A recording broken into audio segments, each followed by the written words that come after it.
জোলা গাঁৱৰ ৰাইজে যি পৰিৱেশ সৃষ্টি কৰিছে শিশুসকলক আধ্যাত্মিকভাৱে উদ্বুদ্ধ কৰিবৰ কাৰণে সামাজিকভাৱে সচেতন কৰিবৰ কাৰণে ভাওনাৰ প্ৰতি সশ্ৰদ্ধ হ'বৰ কাৰণে যি শিশু ভাওনা প্ৰতিযোগিতা অনুষ্ঠিত কৰিছে এই নিঃসন্দেহে এক সমাজৰ বাবে আদৰ্শপূৰ্ণ কাৰ্য।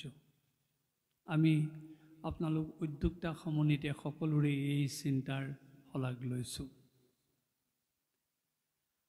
ইয়ালৈ আহি আমাৰ এই ভাৱ মনলৈ আহিছে, ভাওনা সুন্দৰৰ সংস্কৃতি আৰু যাৰ সুন্দৰৰ প্ৰতি সৌন্দৰ্যৰ প্ৰতি ধাৰণা থাকে সেইসকলেই ভাওনাৰ ভিতৰত অৱগাহন কৰিব পাৰে। জোলা গাঁৱৰ ৰাইজ তেনে সুন্দৰ সংস্কৃতিৰ মনৰ অধিকাৰী। উদাহৰণ, যিখন সফুৰাৰে আপোনালোকে আমাক সম্ভাষণ জনালে, যি বস্ত্ৰৰে যি অভিনন্দন পত্ৰৰে সম্ভাষণ জনালে, তাতেই দেখা পাইছোঁ আপোনালোকৰ সুন্দৰ থকা মনটো। যিখন সফুৰা এই গাঁৱৰ ব্যক্তি এজনে সাজি উলিয়াইছে, কিমান সুন্দৰ মনৰ অধিকাৰী সেই সফুৰাখন দেখাৰ লগে লগে সেই কথা অনুভৱ কৰিব পাৰি। আৰু সেই আমি ভাবিছোঁ চাউল সিজোৱাৰ মাজৰ পৰা এটা চাউল সিজোৱা পিটিকি চালে যেনেকৈ আমি গোটেই চাউল সিজোৱাৰ কথা গম পাওঁ, চাউল সিজোৱা হৈছেনে নাই, সিদ্ধ হৈছেনে নাই, ঠিক তেনেকৈ এই গাঁৱৰ যিজন ব্যক্তিয়ে এই সফুৰাখন সাজি উলিয়াইছে তেওঁ যদি সৌন্দৰ্য মনৰ অধিকাৰী, এইখন গাঁৱৰ সকলোৰে অন্তৰবিলাক তেনেকুৱা সুন্দৰ থকা মনৰ অধিকাৰী।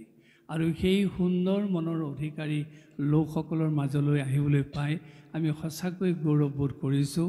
আপোনালোকক আকৌ এবাৰ প্ৰণিপাত জনাইছোঁ। আমি সকলোৱে জানো আটাইতকৈ যদি পৃথিৱীৰ শক্তিশালী মাধ্যম আছে সেইটো হ'ল সংগীত। সংগীতে কেৱল মানুহক কিয় ইতৰ প্ৰাণীকো আনন্দ দিব পাৰে। তাৰ উদাহৰণটোৰ কথা এইদৰে কোৱা হৈছে, গীতং বাদ্যম তথা নৃত্যম তৰ্জাতিকম ইদং মতম গীতেন হৰিণা ৰংগম প্ৰাপ্নু বঞ্চাবি পক্ষিণ বনাত আয়ান্তি ফণিন শিশবে ন ৰুদন্তিছ। অৰ্থাৎ গীত নৃত্য বাদ্যৰ সমষ্টিক সংগীত বুলি কোৱা হৈছে, যি নতন ক্ৰীড়ালৈ ৰূপান্তৰিত হৈছে। নৃত্য, নৃত্য, নাট্য এই তিনিটা ক্ৰিয়াক নতন বুলি কোৱা হৈছে। ইয়াৰ মূল সমষ্টি সংগীত। সংগীত নোহোৱাকৈ নতন হ'ব নোৱাৰে। এই সংগীত শুনিলে বোলে বনৰ হৰিণা পহু হাবিৰ পৰা ওলাই আহে আৰু তাৰ আনন্দত নাচে। গছত থকা চৰাইজনীও যদি সংগীত শুনে, সেই সংগীত শুনাৰ লগে লগে তাৰ আনন্দত চৰাইজনীয়ে দৌকা মাৰি আনন্দ ভাৱ প্ৰকাশ কৰে। আনহে নেলাগে অতি খঙাল সৰীসৃপ সৰ্পয়ো যদি সংগীত শুনি হাবিৰ পৰা ওলাই আহে আৰু তাৰ লহৰত নাচে আৰু তাৰ সমস্ত ক্ৰূৰতা হিংসা ভাৱ সি ত্যাগ কৰে। আকৌ কোৱা হৈছে শিশৱে ন ৰুদন্তিছ, কান্দি থকা এটা শিশুৱেও যদি সংগীত শুনে তাৰ কান্দোন বন্ধ কৰে। সেয়া আমি পুনৰ উল্লেখ কৰিছোঁ, কেৱল মানুহক কিয় সকলো প্ৰাণীকে যদি আনন্দ দিব পৰা অনুষ্ঠান আছে সেইটোৱে হ'ল সংগীত। আৰু যি সংগীতে সৰ্পৰ হিংসা ভাৱ নাইকিয়া কৰিব পাৰে, সেই সংগীতত যদি আমি দ্ৰৱীভূত হওঁ নিষ্ঠাৰে যথাৰ্থভাৱে, আমাৰ ক্ৰূৰতা আমাৰ হিংসা ভাৱ আমি নাইকিয়া কৰিব নোৱাৰিম কিয়? কোনেও বেয়া নাপাব। আজি যে সংগীত সাংগীতিক অনুষ্ঠান এটা মনোৰঞ্জনৰ আহিলালৈ ৰূপান্তৰিত হৈছে, যাৰ কাৰণে ইমান তত্ত্ব গভীৰ তত্ত্ব লুকাই থকাৰ পিছতো আমি তাৰ প্ৰকৃত তত্ত্ব আমি অনুভৱ কৰিব পৰা নাই। অৰ্থাৎ আমাৰ হিংসা, আমাৰ দেশ, আমি নাইকিয়া কৰিব পৰা নাই। যদি আমি সঁচা অৰ্থত তাত দ্ৰৱীভূত হ'লোহেঁতেন, সেই তত্ত্ব অনুধাৱন কৰিলোহেঁতেন, আমাৰ মাজত থকা কটাকটি মৰামৰি এই দৃশ্য আমি দেখিব লগা নহ'লহেঁতেন।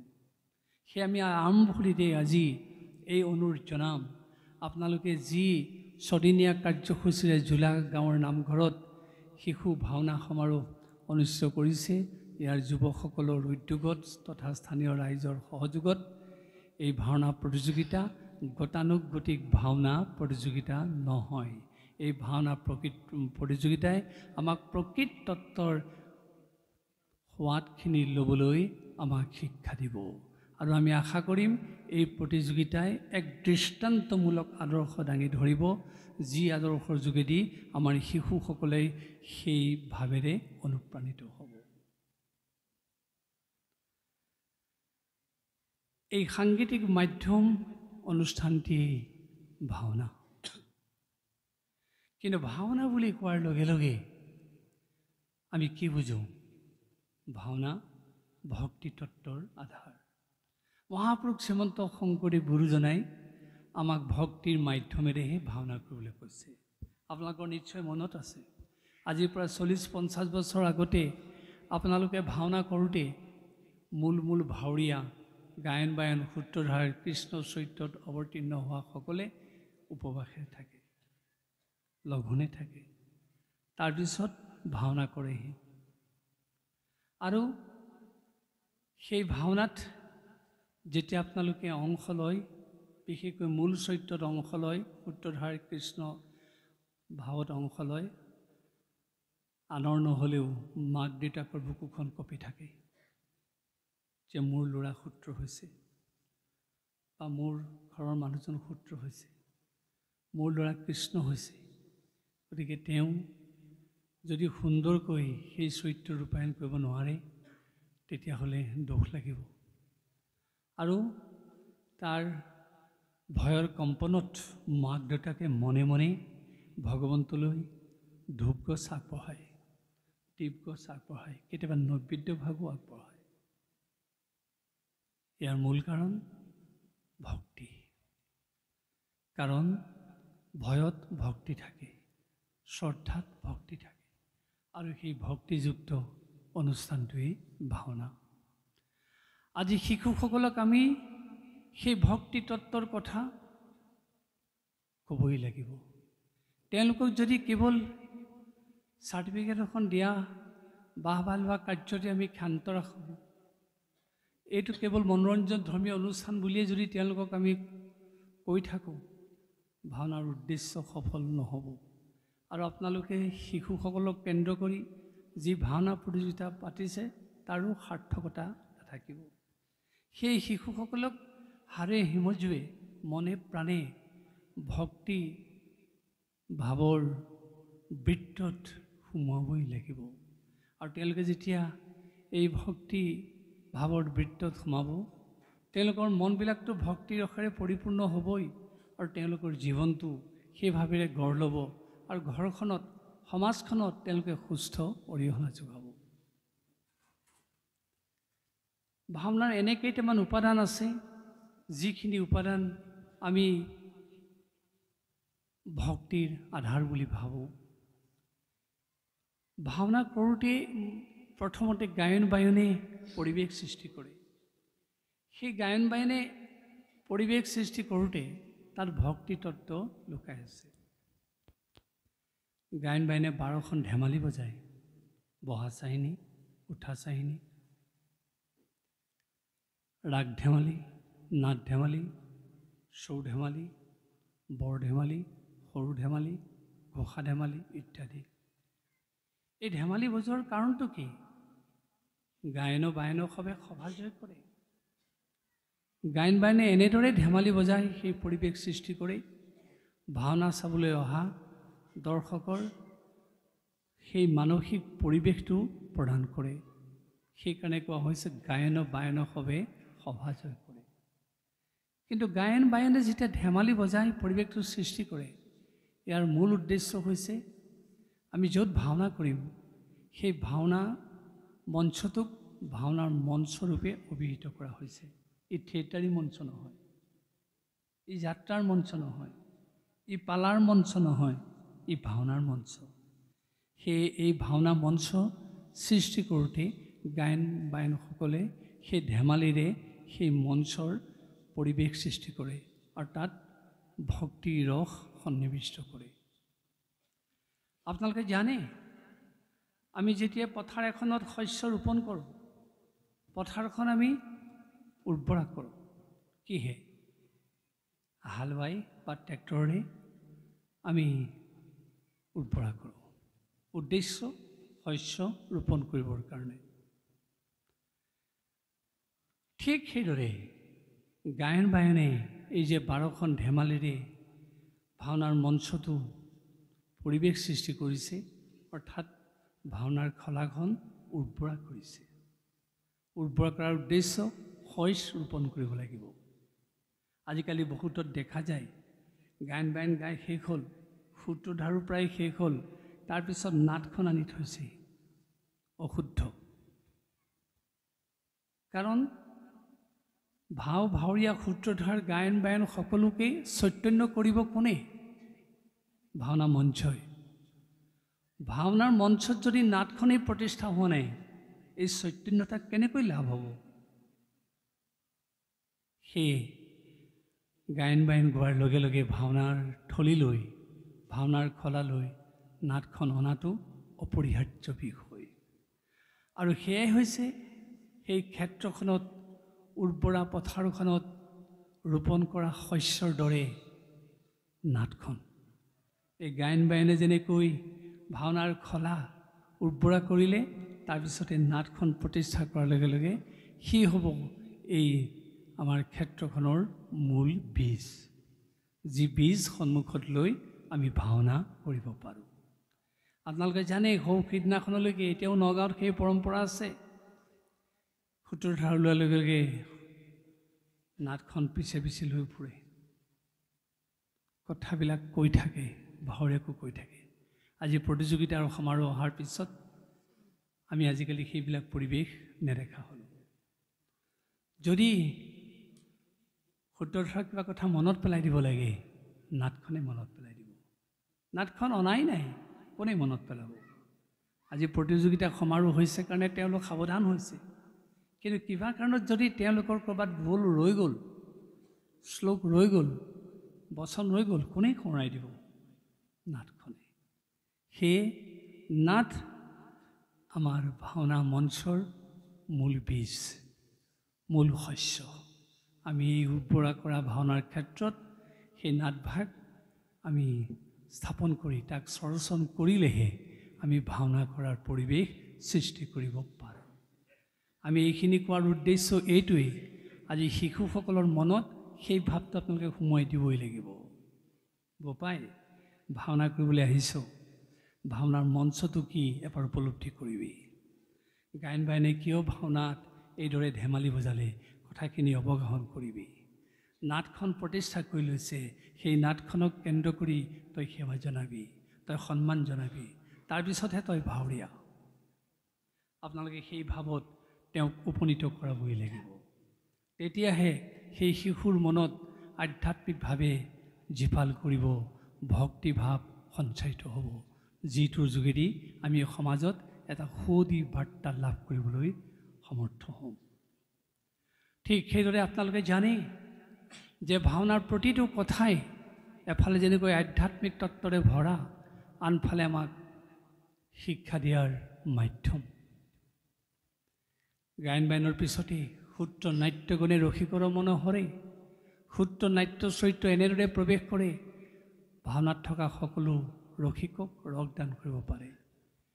আৰু সেই ভাওনাতে কোৱা হৈছে, পণ্ডিতে বুজিবে শ্লোক কৰিলা ৰচন। মহাপুৰুষজনাই এইদৰে ব্ৰজাৱলী ভাষাৰে অংকীয়া ভাওনাৰ সৃষ্টি কৰি থৈ গ'ল। পৰৱৰ্তী পৰ্যায়ত আমি বিভিন্ন ভাওনা অনুষ্ঠান পালোঁ যদিও সেই ভাওনাৰ মূল উৎস অংকীয়া ভাওনা। তাত যি কথা সংলাপেৰে কৈছে, গীতেৰে কৈছে, তাক শ্লোকেৰে কৈছে। পণ্ডিতসকলে শ্লোক শুনি ভাল পাব পাৰে, সেয়ে পণ্ডিতসকলৰ কাৰণে দিয়া হ'ল ভাওনাৰ মাজত শ্লোক। আমি গোটেই কথাখিনি এটা এটা পতন্তৰ গীতেৰে দি যাব খুজিছোঁ। সন্মুখত আমি যদু বায়নক বহুৱাই লৈছোঁ। সংস্কৃত শ্লোক কেনেকৈ ভাওনাত ব্যৱহাৰ হয়, সেই সংস্কৃত শ্লোকে পণ্ডিতজনক ৰস দিয়াৰ লগতে গোটেই ভাওনাৰ পৰিৱেশটো কেনেকৈ গাম্ভীৰ্য কৰি তোলে, এটা উদাহৰণ দিবৰ কাৰণে শ্লোক এটা গাবৰ কাৰণে যদু দত্তক আমি আহ্বান জনাইছোঁ। সংস্কৃত শ্লোক এটা, কিয় শ্লোকটো দিয়া হৈছে, যিটো শ্লোকেৰে পণ্ডিতক ৰস দিয়াৰ লগতে ভাওনাৰ পৰিৱেশটো কেনেকৈ গহীন কৰি তুলিছে। কৃষ্ণ কৃষ্ণ হৰি প্ৰবিশ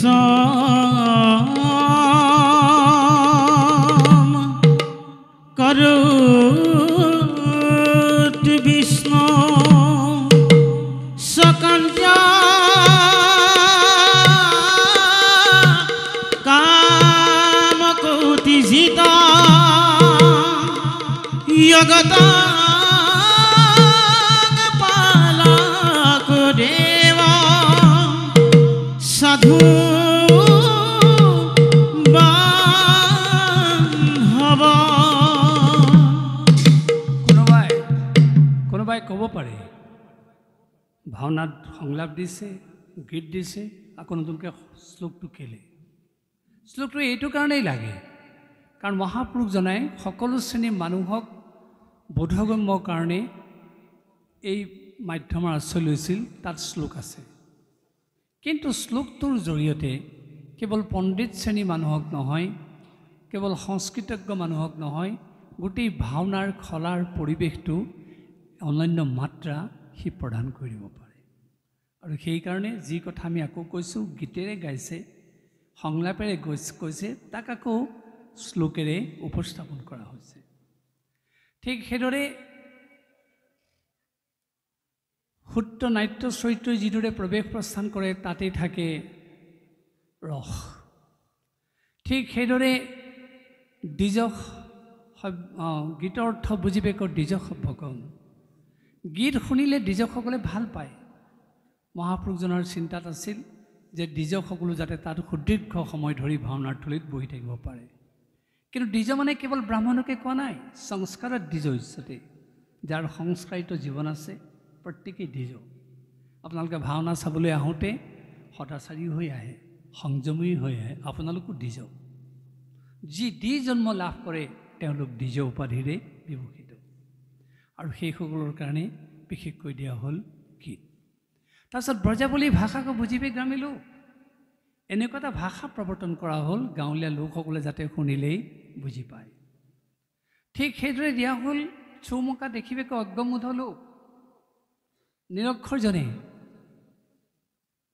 ভাওনাৰ বিষয়বস্তু বুজি নাপাব পাৰে, যেতিয়া মুখা পিন্ধি চৰিত্ৰ প্ৰৱেশ কৰে। ল'ৰাৰ পৰা বুঢ়ালৈ কৈ দিব যে আমুক ভাৱৰীয়া আহিছে। আপোনালোকে জানে, 10 মূৰৰ যদি এজন ভাৱৰীয়া প্ৰৱেশ কৰে, তাত সাক্ষৰ জ্ঞানৰ প্ৰয়োজন নাই। তপৰাই উত্তৰ দিব, ৰাৱণ আহিছে। ৰাক্ষসৰ যদি মুখা পিন্ধি আহিছে, কৈ দিব ৰাক্ষস আহিছে। যদি বান্দৰৰ বেশভূষাৰে আহিছে, কৈ দিব বান্দৰ আহিছে।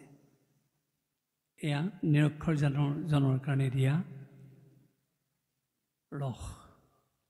শেষত শুদ্ধ বা অশুদ্ধ তথাপিতো কৃষ্ণ নাম, শুদ্ধই হওক অশুদ্ধই হওক কৃষ্ণ নাম। এই কৃষ্ণ নাম শুনিবৰ কাৰণেহে দৰ্শক ঢপলিয়াই আহে। এই সপ্তৰস নাটকৰ অনুপম। এই 7টা উপাদানৰ সৈতে ভাওনা হৈছে। এই ভাওনাৰ যোগেদি আমাৰ জীৱনটো কেনেকৈ পৰিশীলিত কৰা হৈছে, ভাওনাৰ যোগেদি আমাক কেনেকৈ সেই নৈতিকতাৰ শিক্ষা দিয়া হৈছে, মূল্যবোধৰ শিক্ষা দিয়া হৈছে, সামাজিক শিক্ষা দিয়া হৈছে, সাংস্কৃতিক শিক্ষা দিয়া হৈছে, আমি তাৰে দুটামান উদাহৰণ দাঙি ধৰিবলৈ বিচাৰিছোঁ।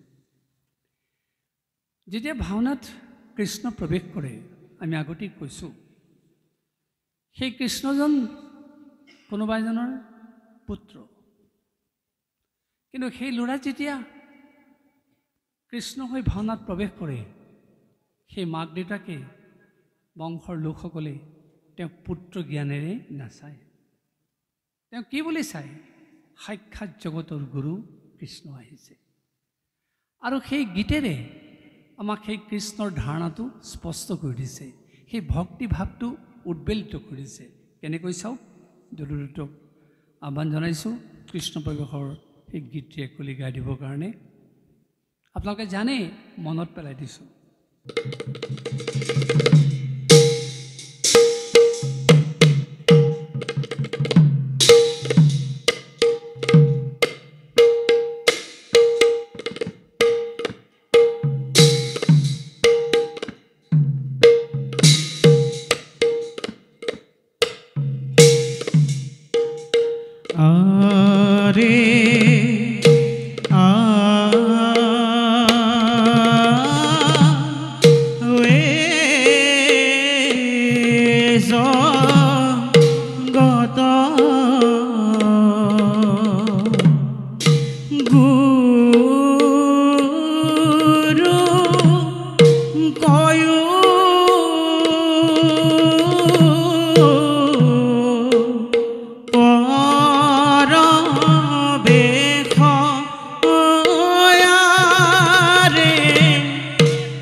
এই গীতটোৱে কেনেকৈ আধ্যাত্মিক ভাৱৰ সূচনা কৰিছে, আৰু যাৰ ফলত নিজৰ ল'ৰাটি কৃষ্ণ হৈ প্ৰৱেশ কৰোঁতে মাক দেউতাকে তেওঁকো অন্তৰ্নিষ্ঠভাৱে সেৱা জনাইছে।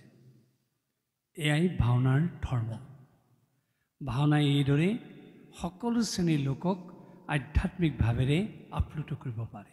আনহে নালাগে, পিতৃ মাতৃকো তেওঁলোকক সেই ভাৱলৈ লৈ যাব পাৰে।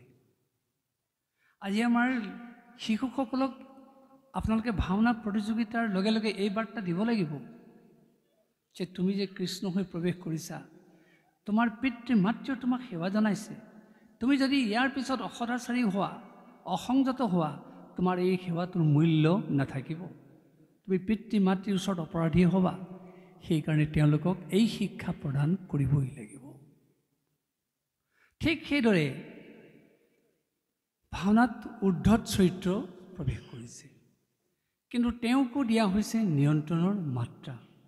অগ্নিগড়ৰ তলেদি প্ৰৱেশ কৰিছে, ভাওনাৰ তলত তেওঁক খোজকাটল দিছে ভাওনাৰ থলীত, কিন্তু আধ্যাত্মিকভাৱে তেওঁৰ হৃদয়খনত কম্পন আছে। আৰু যদি নাথাকে, অকল ঊৰ্ধ্বতালী চৰিত্ৰৰে প্ৰৱেশ কৰে, তেওঁ কেতিয়াও ভাওনাৰ ভাৱৰীয়া হ'ব নোৱাৰে। তেওঁ কেতিয়াও প্ৰতিষ্ঠিত ভাৱৰীয়া ৰূপে পৰিচিত হ'ব নোৱাৰে। তেওঁ কেতিয়াও ভাওনাৰ যোগেদি সুফল পাব নোৱাৰে। সেই গীতৰ মাধ্যমেৰে, বোলৰ মাধ্যমেৰে সেই উদ্ধত চৰিত্ৰৰ ভাৱৰীয়াকো কেনেকৈ পৰিশীলিত ৰূপ দিয়া হৈছে, এটা আমি গীতৰ মাজলৈ যাবলৈ বিচাৰিছোঁ। জৰুৰতক গীতটো গাবলৈ আহ্বান জনাইছোঁ। চাওক,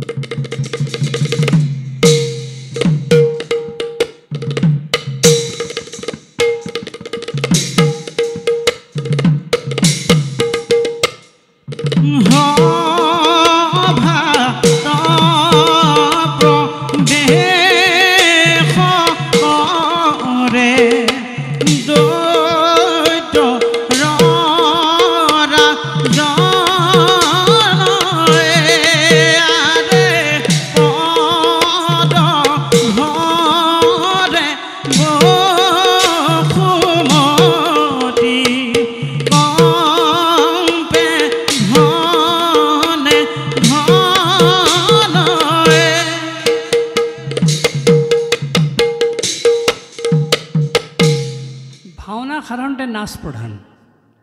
অংকীয়া ভাওনাই আমাক সেই আদৰ্শ দিছে। প্ৰৱেশ প্ৰস্থানত নাচ আছে, আনহে নালাগে খং কৰোঁতে যুদ্ধটো নাচ আছে, বিলাপ গাওঁতে নাচ আছে, আৰু সংলাপ মাথোঁতেও নাচ আছে, স্তুতি কৰোঁতেও নাচ আছে। এই যে উদ্ধত চৰিত্ৰৰ ভাৱৰীয়াজনে এইদৰে নাচি নাচি প্ৰৱেশ কৰিছে, ইয়াৰ মাজতে আছে নিয়ন্ত্ৰণৰ শিক্ষা। এই গীতটোৱে, সেই বোলখনে তেওঁক বাধ্য কৰাইছে যে তুমি মাত্ৰাত বিগড়িত হৈ খোজ দিব নোৱাৰা। যেতিয়া মাত্ৰা সন্নিৱিষ্ট কৰি তেওঁ খোজ দিয়ে তাতেই তেওঁ নিয়ন্ত্ৰণৰ শিক্ষা লাভ কৰে। ঠিক তেনেকৈ এজন ধাৰ্মিষ্ঠ ৰজা প্ৰৱেশ কৰিছে ভাওনাত। তেওঁকো গীতটোৰ যোগেদি কেনেকৈ সেই ধাৰ্মিক ভাৱটো প্ৰদান কৰা হৈছে বা আমাৰ দৰ্শক শ্ৰোতাক সেই ভাৱ দিয়া হৈছে চাওক।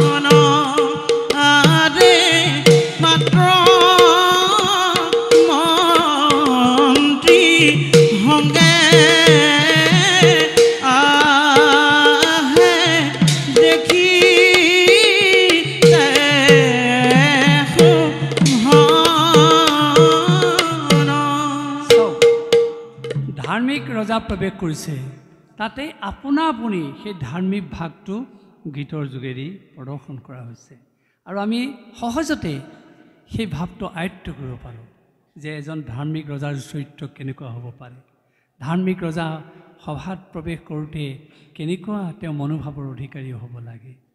ঠিক সেইদৰে আমাৰ ভাওনাত খং উঠা প্ৰক্ৰিয়া আছে। কেতিয়াবা দুটা দলৰ মাজত যুদ্ধ হয়, কেতিয়াবা কোনো ভাৱৰীয়াই যুদ্ধ কৰে, কিন্তু পোনে পোনে যুদ্ধ কৰি নিদিয়ে। আমি আগতেই কৈছোঁ ভাওনা নাচ প্ৰধান, তেওঁলোকে যুদ্ধ কৰোঁতেও নাচেৰেহে যুদ্ধ কৰে। ধনুযুদ্ধৰ নাচ বেলেগ, গদাযুদ্ধৰ নাচ বেলেগ, ত্ৰিশূল যুদ্ধৰ নাচ বেলেগ, তৰোৱাল যুদ্ধৰ নাচ বেলেগ, মল্লযুদ্ধৰ নাচ বেলেগ। কিন্তু আজিকালি কোনেও বেয়া নাপাব, একেকাৰ কৰা হৈছে। এই যুদ্ধৰ বাজানাবিলাক নোহোৱা হৈছে।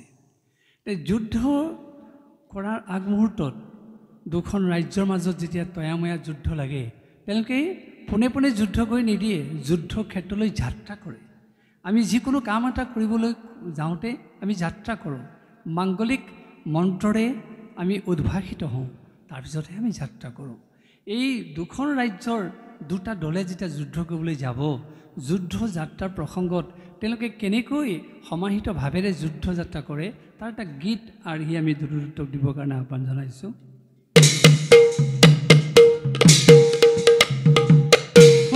যুদ্ধ যাত্ৰা কৰি চলে দৈত্যৰা জন হৰি দৈত্যৰা জন হৈয়াৰে সংগে চলে বীৰগণৰ অতিকে দুৰ্জন হৰি অতিকে দুৰ্জন। চাওক, যুদ্ধ যাত্ৰা কৰিছে এটা বোলত, এটা গীতৰ তালত সমাহিতভাৱে কৈছে। তাত যদিও উগ্ৰ ভাৱটো আছে, তাৰ মাজতে তেওঁক নিয়ন্ত্ৰণ কৰা হৈছে। ঠিক তেনেকৈ দুজনে যেতিয়া যুদ্ধ কৰিছে বা দুটা দলে যুদ্ধ কৰিছে, তাতো আছে সেই নিয়ন্ত্ৰণৰ মাত্ৰা। আমি এটা যুদ্ধৰ পয়াৰ গাবৰ কাৰণে জৰুৰতক আহ্বান জনাইছোঁ।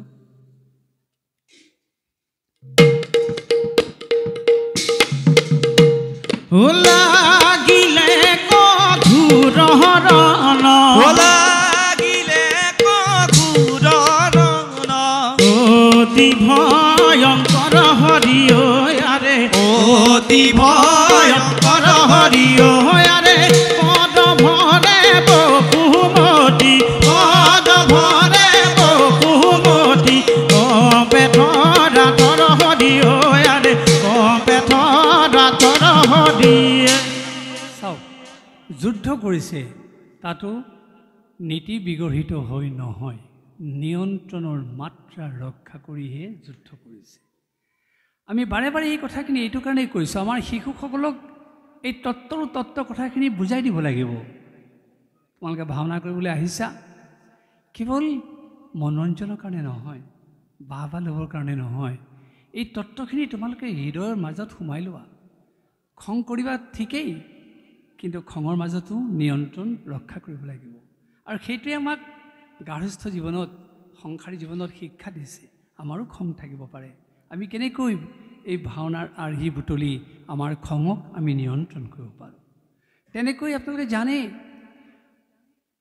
ভাওনাত চৰিত্ৰই দুখ কৰে দুখ কৰোঁতে তেওঁক কিন্তু আপোনালোকে কোনেও বেয়া নাপাব আজিকালি প্ৰায় তেনেকুৱা ধৰণ হৈছে থিয়েটাৰ দৰে মঞ্চ নাটৰ দৰে হহকৈ কান্দিবলৈ দিয়া নাই ভাওনা প্ৰতিটো কথাই প্ৰতীক ধৰ্মী ভাওনাত চৰিত্ৰই কান্দিব লগা হ'লে বিলাপৰ মাধ্যমেৰে কান্দিব লাগিব হয় একাৱলী নহয় মুক্তাৱলী নহয় পীতাম্বৰী নহয় জোনা নহয় লেছাৰী নহয় ধৰমজ্যোতি আদি বিলাপেৰেহে ভাৱৰীয়াই দুখ প্ৰকাশ কৰিব পাৰে আজিকালি দেখা গৈছে হুবহু কান্দি দিছে হৰহকৈ কান্দিছে সেইটো থিয়েটাৰ ঢঙৰ কথা এইটো ভাওনাৰ ঢঙৰ কথা নহয় যাৰ কাৰণে যি ভাওনা ইমান জনপ্ৰিয় অনুষ্ঠানলৈ ৰূপান্তৰ হৈছে যদিও ভাওনাক মানুহে সমালোচনা কৰাৰ অৱকাশ লাভ কৰিছে এইবোৰ সুৰুঙা থকাৰ কাৰণে ভাৱৰীয়াই কেনেকৈ দুখ প্ৰকাশ কৰে দুখ প্ৰকাশৰ মাজেদি কেনেকৈ নিয়ন্ত্ৰণৰ শিক্ষা লাভ কৰে এটা বিলাপ গাবৰ কাৰণে জৰুৰতক আহ্বান জনাইছোঁ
কিন্তু বিলাপৰ মাধ্যমেৰে তেওঁক দুখৰ মাত্ৰা ৰক্ষা কৰিবলৈ কোৱা হৈছে সেইদৰে আমি ভগৱন্তক স্তুতি কৰোঁ স্তুতি কৰোঁতেও কিন্তু আমাক নিয়ন্ত্ৰণৰ শিক্ষা দিয়া হৈছে শাক্তপন্থীসকলে দুৰ্গা পূজাৰ সময়ত বা বিভিন্ন পূজাৰ সময়ত উদাত্ত স্বৰে শ্লোক মাতি ভগৱন্তক প্ৰাৰ্থনা কৰে কিন্তু আমাক ভাওনাৰ যোগেদি কোৱা হৈছে তুমি ভগৱন্তৰ চৰণত প্ৰাৰ্থনা কৰোঁতে অতি বিনীত হৈ প্ৰাৰ্থনা কৰিবা আমাৰ সত্ৰত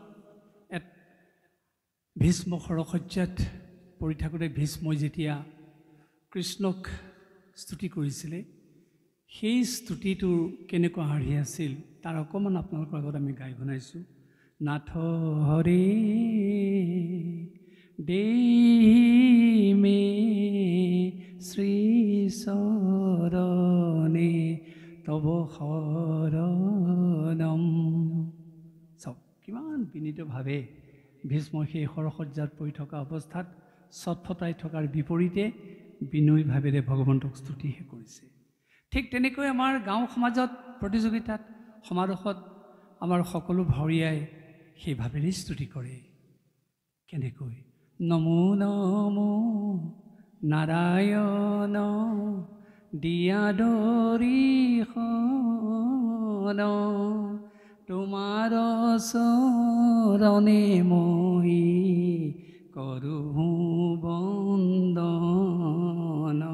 চাওকচোন কিমান বিনীতভাৱে প্ৰাৰ্থনা কৰিবলৈ কৈছে আপোনালোকে জানে দৈত্য যদি ওলাইছে স্তুতি কৰিছে এই ভাৱতেই স্তুতি কৰিব লাগিব ঋষিমুনি যদি ওলাইছে এই ভাৱতেই স্তুতি কৰিব লাগিব কোনোবা যদি পিশাচ চৰিত্ৰ ওলাইছে এই ভাৱতেই স্তুতি কৰিব লাগিব আবালৰ বৃদ্ধ বনিতা যি চৰিত্ৰই নাথাকক ভাওনাত ইয়াৰ নিয়ন্ত্ৰণৰ বৃত্তত সোমাইহে স্তুতি কৰিব লাগিব অৰ্থাৎ সেইটোৱে প্ৰমাণ কৰি দিছে যে ভগৱন্তক প্ৰাৰ্থনা কৰিবৰ কাৰণেও আমাক বিনয়ী সুলভ স্বভাৱ লাগিব আৰু সেই বিনয়ী সুলভ স্বভাৱ যেতিয়া মানুহে গ্ৰহণ কৰিব পাৰিব তেওঁৰ জীৱনটো নিয়ন্ত্ৰিত হ'বই তেওঁৰ জীৱনটো কেতিয়াও অবাতে যাব নোৱাৰে আৰু সেয়ে ভাওনাৰ এয়াই হৈছে ধৰ্ম যি ভাওনাই আমাক বিনীত জীৱন প্ৰদান কৰিব পাৰে আপোনালোকে জানে ভাওনাৰ কেতিয়াবা শৃংগাৰ ৰসৰ উদ্দেশ্যতে কোনো ভাৱৰীয়াই এগৰাকী স্ত্ৰীক যেতিয়া হৰণ কৰিবলগীয়া হয় পোনে পোনে হৰণ কৰি নিদিয়ে অশিষ্টাচাৰী হৈ অশালীন ভাৱেৰে তেওঁক হৰণ নকৰে যি ধৰণে হৰণ কৰে বা যি ধৰণে তেওঁৰ সেই কামাতুৰ ভাৱ প্ৰকাশ কৰে তাতে আছে নিয়ন্ত্ৰণৰ শিক্ষা তাৰে এটা আমি আৰ্হি যদুদত্তক গাবলৈ আহ্বান জনাইছোঁ যিটো আপোনালোকৰ সুলভ আপোনালোকে পায়ে থাকে কিন্তু সেইটো কিয় গোৱা হৈছে সেই কথাটো ক'বৰ কাৰণেহে আমি এই গীতটো যোজনা কৰিছোঁ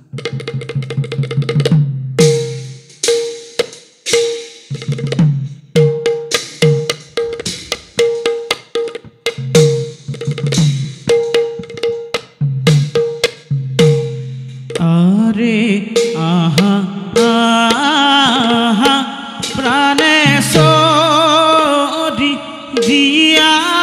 দিয়ালি গণ আৰে তোমাৰ বিহনে মোৰ নৰহে জীবন তাৰ বিপৰীতে যিগৰাকী স্ত্ৰীয়ে আঁতৰত প্ৰাৰ্থনা কৰিছে স্বামীক বিচাৰিছে জ্যেষ্ঠজনক বিচাৰিছে সেই গীতটোৰ লগতে গাই দিয়ক আৰে কত আশা পিতা মোৰ কৰাহি উদ্ধাৰ আৰে দৈত হাতে আজি মোৰ নহব নিস্তাৰ আৰে দৈত হাতে আজি মোৰ নহব নিস্তাৰ চব কামাতুৰ ভাৱ প্ৰকাশ কৰিছে শৃংগাৰ ৰস প্ৰকাশ কৰিছে বা আঁতৰত পৰিছে কিমান নিয়ন্ত্ৰণৰ মাধ্যমতে সেই ভাৱ প্ৰকাশ কৰা হৈছে এই গীতটো তাৰ জ্বলন্ত উদাহৰণ ঠিক তেনেকৈ ভাওনা আচলতে এটা পৰিশীলিত অনুষ্ঠান আমাৰ যেনেকৈ অংকীয়া ভাওনাত সূত্ৰধাৰে ডাইৰেক্টৰৰ ভূমিকা গ্ৰহণ কৰে মিউজিচিয়ানৰ ভূমিকা গ্ৰহণ কৰে তেনেকৈ বাদ্যযন্ত্ৰীৰ ভূমিকা গ্ৰহণ কৰে ডেন্সাৰ নৃত্যকাৰৰ ভূমিকা গ্ৰহণ কৰে ঠিক সেইদৰে আমাৰ ভাওনাত যদিও বৰ্তমানৰ ভাওনাত আমি সূত্ৰধাৰক অনবৰতে প্ৰয়োগ নকৰোঁ কিন্তু ভাওনাৰ গীত মাতৰ যোগেদি সেই আমি ডাইৰেকশ্যন অৰ্থাৎ নিৰ্দেশনাবিলাক লাভ কৰোঁ যজ্ঞ এটা কৰি আছে যজ্ঞটো কেনেকৈ সজোৱা হৈছে কোনে তাত যজ্ঞ কৰিব যজ্ঞৰ পৰিৱেশ কি সেই গীতটোৰ যোগেদি যিদৰে বৰ্ণনা দিয়া হৈছে সেয়াই ডাইৰেকশ্যন সেয়াই দৃশ্য পৰিৱেশৰ সূচনা তেনে এটি যজ্ঞ পৰিৱেশৰ গীত আৰ্হি প্ৰকাশ কৰিবৰ কাৰণে যদুদত্তক আহ্বান জনাইছোঁ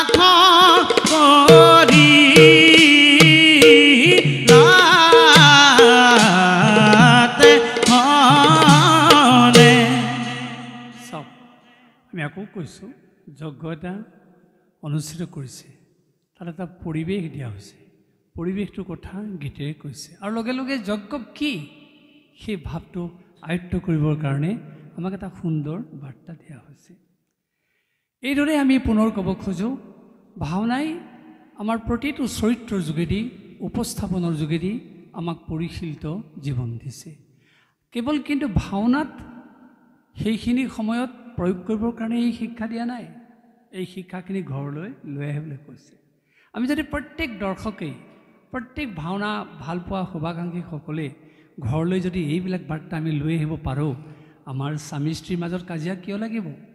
ভাই ককাৰ মাজত কাজিয়া কিয় লাগিব? আমাৰ কামাতুৰ ভাৱেৰে মানুহক যি আজি উদ্বেলিত কৰিছে, সেই ভাৱ কেনেকৈ সৃষ্টি হ'ব? কেনেকৈ মানুহে কান্দি কাটি ভাগৰি পৰিব? যদি ভাওনাৰ তত্ত্ব সঁচাকৈ জীৱনত প্ৰতিফলন ঘটে, ইয়াৰ নিশ্চয় সুৰুচিপূৰ্ণ এটা মাত্ৰা থকা জীৱন মানুহে লাভ কৰিব। আৰু এয়াই হৈছে ভাওনাৰ উদ্দেশ্য। আৰু সেইকাৰণে আমি বাৰে বাৰে কৈছোঁ, শিশুসকলে এই ছদিন ভাওনা কৰিব, তেওঁলোকক তাতেই কেৱল ক্ষান্ত নাৰাখি ঘৰলৈ পঠাই নিদিব। এই ভাওনাৰ ভিতৰুৱা কথাবিলাক তেওঁলোকক এবাৰ মনত পেলাই দিয়াৰ আপোনালোকে ব্যৱস্থা কৰিব। আৰু দেখিব যে আপোনালোকৰ ল'ৰা ছোৱালীয়ে ইয়াৰ পৰা কেতিয়াও উদ্ভট আচৰণ কৰিব নোৱাৰে, ব্যভিচাৰী পৰিৱেশ সৃষ্টি কৰিব নোৱাৰে, কেতিয়াও তেওঁলোকে অপৰাধ প্ৰৱণতাৰ দৰে কাৰ্য সংঘটিত হ'ব নোৱাৰে। আপোনালোকে দেখিছে আজিকালি নিজৰ সহপাঠী একেলগে পঢ়ি আছে, তাৰ মাজতে সহপাঠীজনক পানীত পেলাই ৰং চাইছে, সহপাঠীজনক হত্যা কৰিছে। ইয়াতো আমাৰ অসমীয়া সমাজ জীৱনৰ পৰম্পৰা নহয়, ইয়াতো মানৱ সমাজৰ পৰম্পৰা নহয়। কিন্তু আজিকালি এইবিলাক সুলভ হৈছে কিহৰ কাৰণে?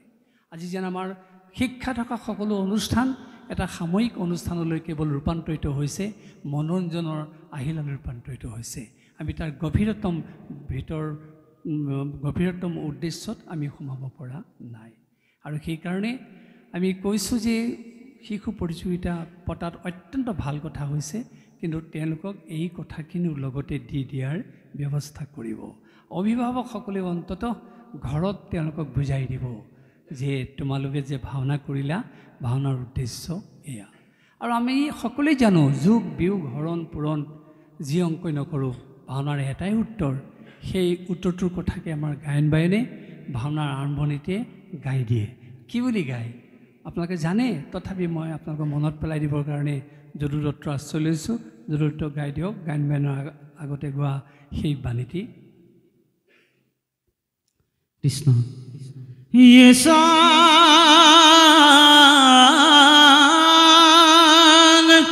শ্রীমদ যশোদাসুত পদকমলে নাস্তি ভক্তি নরানং ইয়েছা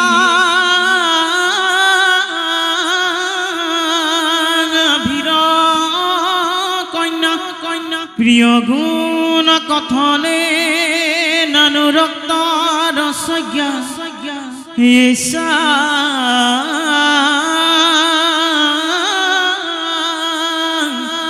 শ্রীকৃষ্ণ লীলা ললিত গুণ কথনে সদর নৈব কর্ণ ইয়ে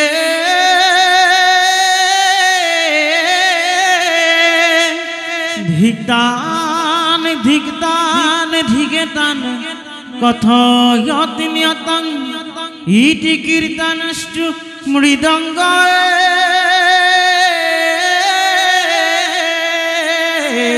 হরি রাম রাম। চাওক, কোৱা হৈছে যাৰ যশোদাৰ পুত্ৰৰ চৰণ কমলত ভক্তি নাথাকে, যিসকলে আভিৰ কন্যা গোপীসকলৰ কথাত মনোযোগ নিদিয়ে, যিসকলে শ্ৰীকৃষ্ণৰ লীলা কথা সাদৰেৰে কৰ্ণেৰে শ্ৰৱণ নকৰে, তেওঁলোকৰ জীৱন ধিক। মৃদংগই খোলে তাৰ বোলেৰে তাকেই ধিক্কাৰ দিছে। সঁচা, কৃষ্ণ ভক্তিহীন জীৱন এডাল জগা কাঠৰ দৰে। আমি জগা কাঠ কোনেও সাধাৰণতে নেদেখোঁ, কিন্তু নৈপৰীয়া মানুহে জগা কাঠ দেখা পায়, চিনি পায়। ভৰা ব্ৰহ্মপুত্ৰৰ বানপানীত যেতিয়া ক'লা কেতিয়াবা কাঠ এডাল নৈৰ বুকুত উটি আহে, নৈপৰীয়া মানুহে তাক ঘৰলৈ লৈ আহে। আনি কি কৰে? একো কৰিব নোৱাৰে। সেই ক'লা কেতিয়াবা কাঠডাল জুই লগাই কেৱল শীতৰ পৰা পৰিত্ৰাণ পাবৰ কাৰণে লয়। অৰ্থাৎ জগা কাঠডালৰ মূল্য নাই, পুৰি পেলোৱাৰ বাহিৰে কোনো মূল্য নাই। কিন্তু সেই একেখন নদীতে যদি ভাল কাঠ এডাল উটি আহে, সেই কাঠডাল যদি নৈপৰীয়া মানুহজনে ঘৰলৈ লৈ আহে, তাৰ পৰা এডাল মূল্যৱান সম্পদ তৈয়াৰ কৰিব পাৰে। সেই আমি পুনৰ কৈছোঁ, কৃষ্ণ ভক্তিহীন জীৱন জগা কাঠৰ দৰে। আমি কোনেও জগা কাঠ হ'বলৈ বাঞ্ছা নকৰোঁ। আমি সকলোৱে মূল্যৱান সম্পদলৈ ৰূপান্তৰিত হ'বলৈ বিচাৰোঁ। আহক এই ছদিনীয়া কাৰ্যসূচীৰ যোগেদি আমি সেই প্ৰত্যেকেই যে নিজকে মূল্যৱান সম্পদলৈ ৰূপান্তৰিত কৰিম এই সংকল্প লওঁ আৰু আমাৰ ল'ৰাবিলাককো শিশুসকলকো আমি যাতে সেই বাৰ্তা প্ৰদান কৰিব পাৰোঁ যে তোমালোক মূল্যৱান সম্পদলৈ ৰূপান্তৰিত হ'ব লাগিব। ভাওনাই তোমালোকক মূল্যৱান সম্পদলৈ ৰূপান্তৰিত হোৱাৰ বাৰ্তা প্ৰদান কৰিছে। আমি শেষত আকৌ যদুৰত্বৰ যোগেদি এটা ভগৱন্তক স্তুতি কৰা প্ৰাৰ্থনা মুক্তাৱলী গাবৰ কাৰণে আহ্বান জনাইছোঁ আৰু তাৰপিছতে আমাৰ কথাখিনি আমি সামৰণি মাৰিম। ক্ষমা কৰা মুনিবৰ ধৰু তজু চৰণত দুখময়ী কৰিলো অজ্ঞানবশত প্ৰাণ হৰি হৰি হৰিয়ে হৰি হৰি হৰিয়ে। এই স্তুতিৰে আমাৰ ভাৱ ভৰিয়াই যেনেকৈ প্ৰাৰ্থনা জনায় ক'ৰবাত দুখ হ'ব পাৰে, সেই দুখখিনি তুমি ক্ষমা কৰা, সেই ত্ৰুটিখিনি ক্ষমা কৰা। আমিও আপোনালোকৰ ওচৰত এই নিবেদন জনাইছোঁ, আমাৰ কথাখিনিৰ জৰিয়তে যদি কিবা ভাওনাৰ থলীত আমি অপৰাধ কৰিছোঁ তাৰ কাৰণে আপোনালোকে যাতে ক্ষমা কৰি দিয়ে। আমি আশা কৰিছোঁ ছদিনীয়া কাৰ্যসূচী অনুষ্ঠিত কৰিবলৈ লোৱা এই জোৰা গাঁৱৰ বৰনামঘৰত অনুষ্ঠিত হ'ব লগা শিশু প্ৰতিযোগিতাৰ ভাওনা সমাৰোহ, আকৌ কৈছোঁ গতানুগতিক ভাওনা প্ৰতিযোগিতা নহয়, ই এক আদৰ্শ থকা ভাওনা অনুষ্ঠানলৈ ই ৰূপান্তৰিত হ'ব।